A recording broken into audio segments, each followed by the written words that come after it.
Hey folks, Kilt-Man here, Kilt-Man at your service. Kilt-Man, tonight, in this hazy sort of Vaseline smeared screen, don't know why it is, but the nighttime shoots that I do look really shit, don't they? But I'm wearing the Ramsey blue. There you go, look at that, the Ramsey blue.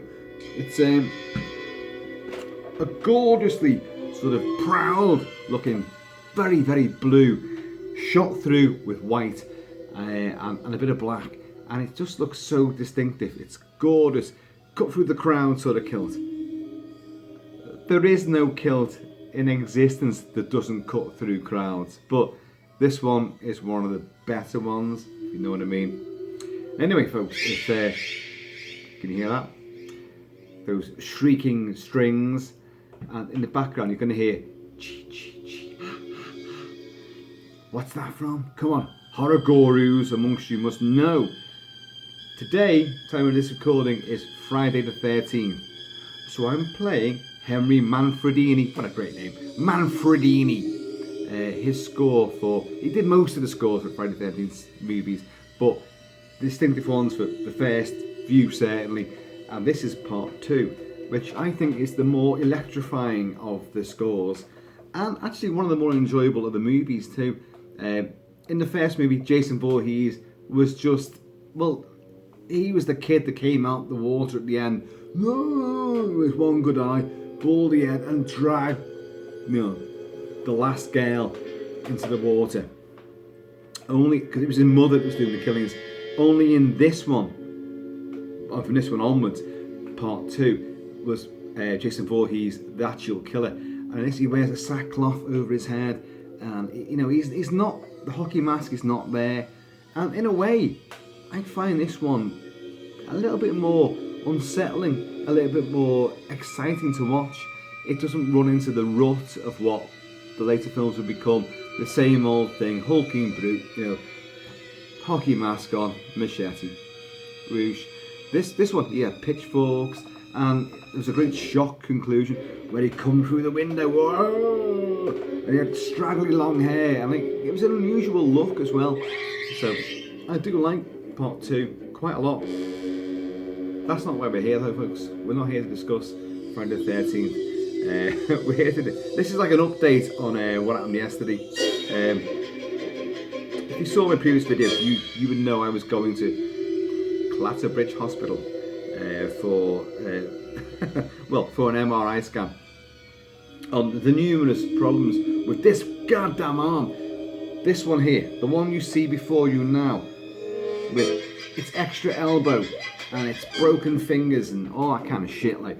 Well, I was going for an MRI scan. Only once I got there, and I'm wearing my tricorn hat, this one, which went down the street, I'll say. Yeah. I was wearing that, and I rocked up the hospital in a kilt and a vest, not too dissimilar from this. Everyone was kind of like, have you seen the guy in the weird hat and the kilt? Everybody wanted to work with the guy in the weird hat and the kilt, and but no. And the one who saw me, she was Scottish, and she was lovely as well. Older girl, but blonde hair, absolute dreamy come to bed eyes, and a real soft touch as well. Anyway, beside the point. So I went, I'm not looking forward to this MRI scan, and she went, what MRI scan? And I was like, well, I've been sent here for an MRI on the hand and the arm and my neck and all that kind of shit. And she was, that's not what I know. You're just coming here for an assessment. And I was like, really? Is that all? And my fucking letter did say, MRI.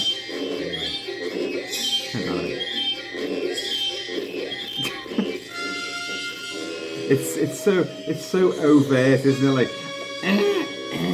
Bernard Herrmann scored Psycho with it, bum bum bum bum, and his music was a trendsetter without a doubt.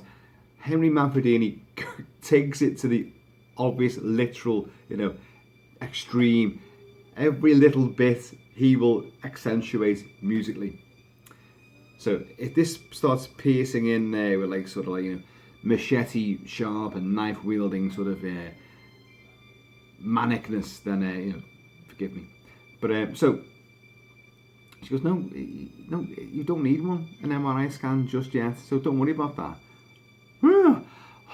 The relief that flooded out of me. I just went, I was like putty in her hands. I was like, oh, thank you, I love you. Oh, no MRI. Oh God, I was so ecstatic about that.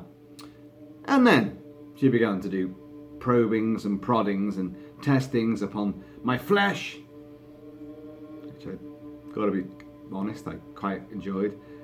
She was going through all the you know, sensations in the forearm, both arms. Could I move those fingers? Could I do this? Could I do that?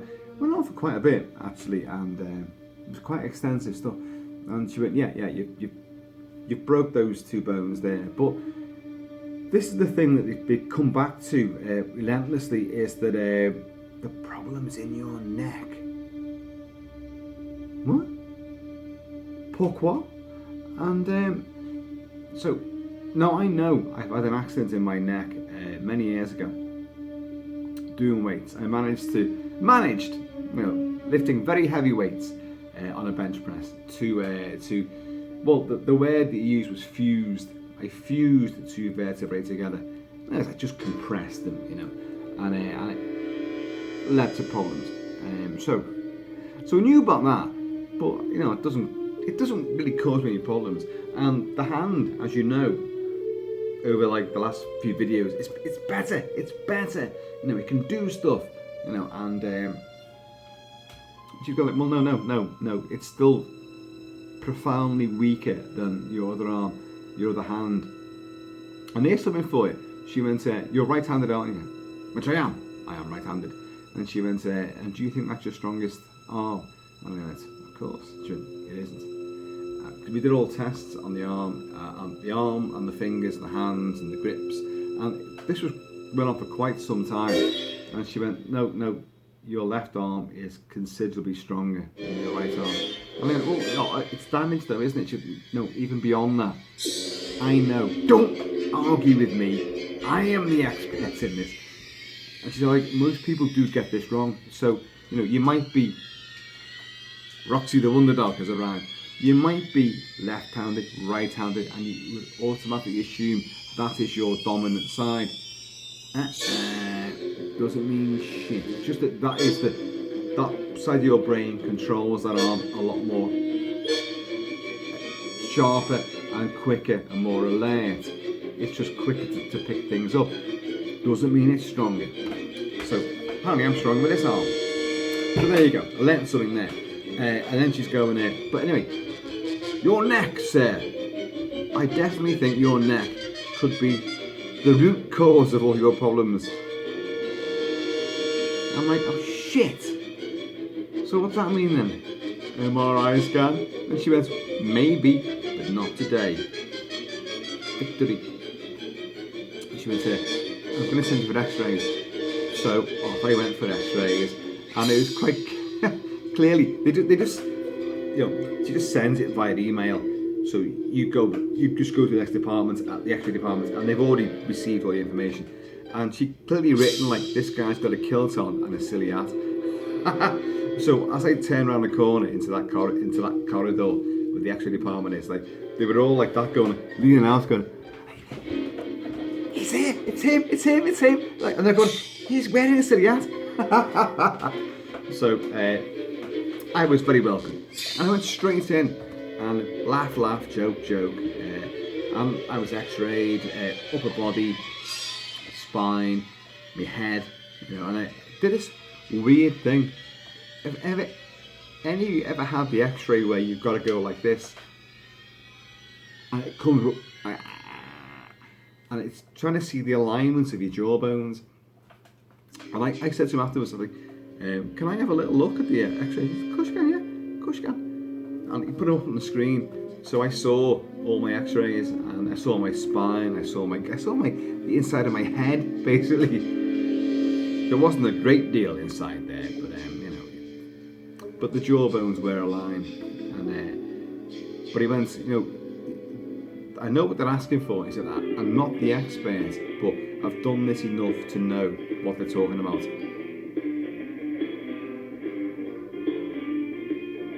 Fucking hell. It's hoedown.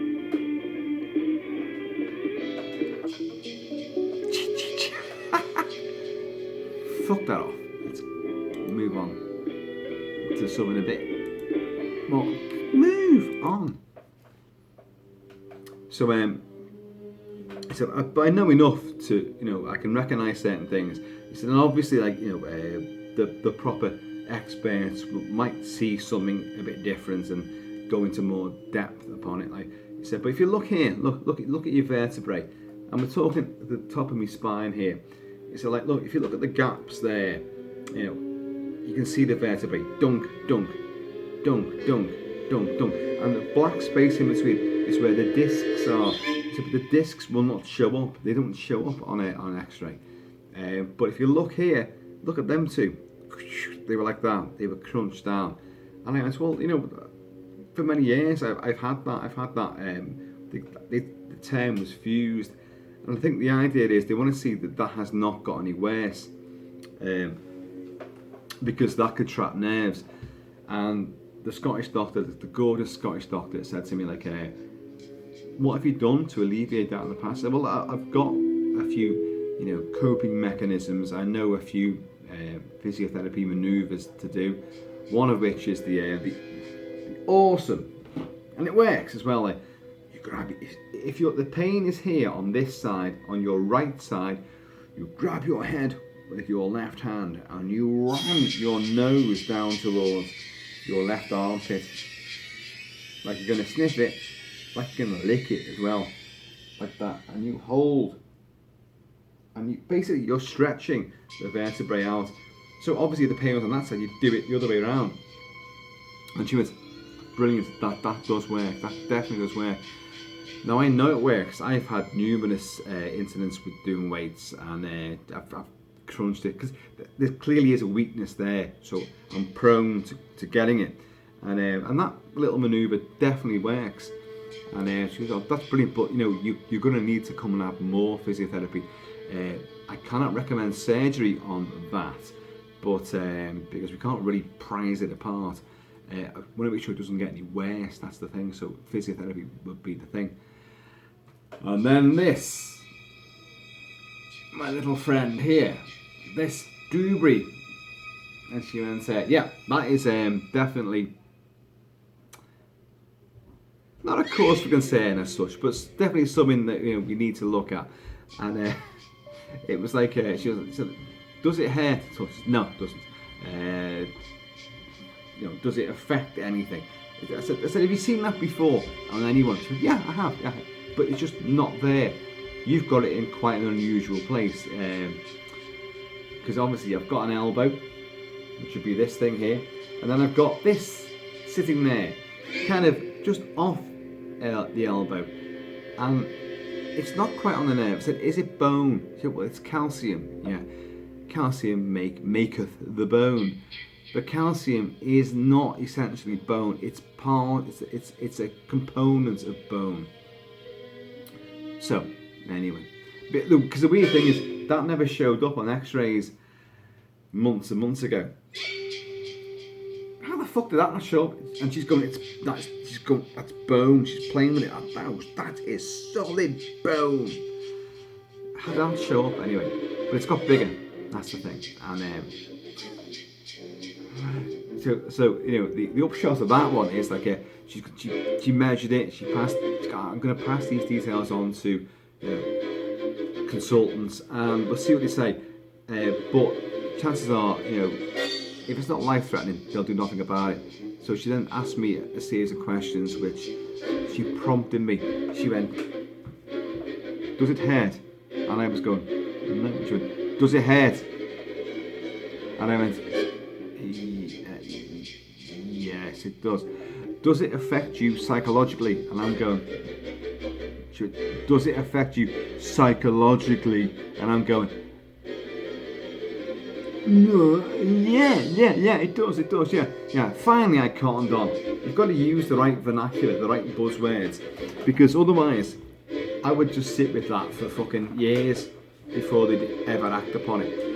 And it could grow out like a fucking rhino horn, and I'd be like taking door frames out, and I would be like, shut car doors, or smashing the windows out, and so got to use the right terminology, because then it becomes like, oh, we can make it a bit more urgent. Just how urgent, fuck knows. And what would happen with that is like they'd have to slice into it and shave it out. Oh god. But again, my big fear was the MRI scan, the bombardment of the sensory oral overload. I've spoken to many people since the video I did yesterday in the impending threat of an MRI. Absolutely, and I mean hundreds of people have messaged me and said like, oh my god, I couldn't do it, I hated it, I lasted 5 minutes, I lasted 2 minutes, I lasted this. Oh god, it really made me 10 times worse, I'll be honest. I was like, oh my god, but it does show that a lot of people, I think a lot of people, it's the claustrophobia as well, that when you go into this tube, it will, I know people just, as soon as they got in, they flipped out, and like, no, I can't do this. They take them out, calm them down, let's try again. No, and they flipped out again. So it is a horrific thing. Do you not think that maybe if you could go for an MRI scan and you might have an issue with it, fucking sedate you first? Because why would that? Just sedate people. Have you got claustrophobia? Are you afraid of like the bombardment of noise? Is this going to cause you distress? Yes. Well, okay. Count backwards from 10 and think of astronauts leaping from planet to planet as we inject you with this. And then you're like, and then you'd be lying there and you wouldn't give a toss, would you? Blah, blah, blah, blah. Again. Second round, another hour. Come on. So yeah, it's all very strange. So the doctors all seem to think that all my problems stem from my neck. Well, we'll see. We'll see about that. But there you go. That was a little update, a little Friday the 13th update on Kilt-Man's ails and tribulations. It's a Friday the 13th. It's also a Freedom Friday, and yet you encounter Kilt-Man at, it is now 9 o'clock on a Friday night, and I am not in town living it up like an absolute bastard and having fun and frivolity and messing about and giving it loads and drinking copious amounts of whiskey. No, I'm not doing it. I have come home. Shit. Is it good? Is it better? If you listen over there, you can hear there's a dog gulping water. She's just been playing around in the garden and now she's come back knackered. And she's gulping water, by the bucket load. That was the said animal. Right, now I have been completely waylaid and I've procrastinated and basically fucking lied my ass off about doing a mask review. It's over there. I know. So with a bit of luck, I'm going to have something to eat, have a cup of tea maybe, clear my head and maybe do that review in a bit. If I don't do it in a bit, it'll be in the morning. But you're definitely going to get that next. So, folks, ignore your letters from doctors, because you go and see a specialist and they go, fuck that, doesn't really matter. And the weird thing, this gorgeous Scottish doctor, doctorette, a beetle, a bloody great big beetle began to saunter across the floor, and I looked at it like that. And she goes, oh, that is a Septimius Flavius. And I went, do you want me to kill it for you? She went, no, it's fine, it's fine. It'll be alright. Let it do its own thing. This is a fucking hospital, for Christ's sake. I could have been a dung beetle, you know. But yeah, but she was nice. I liked her. An older woman, but she had that, of course, that whole doctor, nurse type thing, you know, authority, and a lot of. She's like, can you feel any sensations here? Oh, I forgot something. Oh God, you know, listen to this. I had all these on my wrist, and she was actually going to check your pulse as well. And she starts doing this, and her face, she went.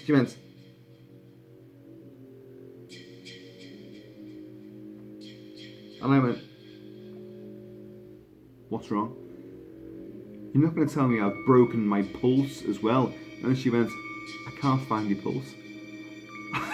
I was like, I'm dead. and then she went, oh no, there it is. Oh, it's good. That's steady. That's a good pulse. How did you fucking miss that? Oh Jesus Christ! You know what's going on? What is going on? Kilt-Man, the man with no pulse, with no heart, but altogether too much hair. So, right, folks, watch out for bony elbows. Watch out for crunched vertebrae. Watch out for broken metatarsals. It's just, isn't it ridiculous? What the fuck have I done wrong? What have I done wrong to warrant all this? Jason Voorhees doesn't need to come and, you know, attack me. I'm already a fucking physical wreck as it is. No. Anyway, folks, we are in September now, but it's autumn, a dark autumn, and we're gonna. Pretty soon we're going to be in October, and once that happens, it's going to be horror pretty much all the way for us. So you better buckle up, because there's going to be a lot of horror videos, and just the topics are going to be dark, bloody, raw, nasty, weird, scary. But before that, we've got Rambo Last Blood, which will be in like literally a week's time. So, in the meantime, and in between time, guys, keep it real, keep it kilted, keep it Celtic, have fun, look after your bones and your bits and your bobs, because fucking hell, you don't want to spend hours in hospital sitting there, do you? You know. Unless you've got a really wacky hat to put on as well, to entertain all the other people in the waiting room. So, I'm going to see you all.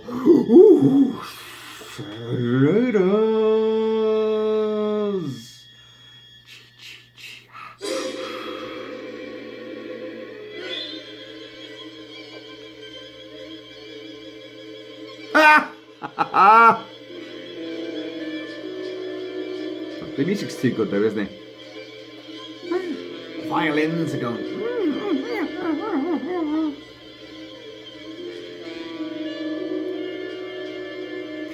Friday the 13th Part 2. Sackcloth Jason and his big green shirt and all that. Like, he's more frightening in this one than any other movie, I think. But there you go, folks. I mistimed it as usual. So now, see you later.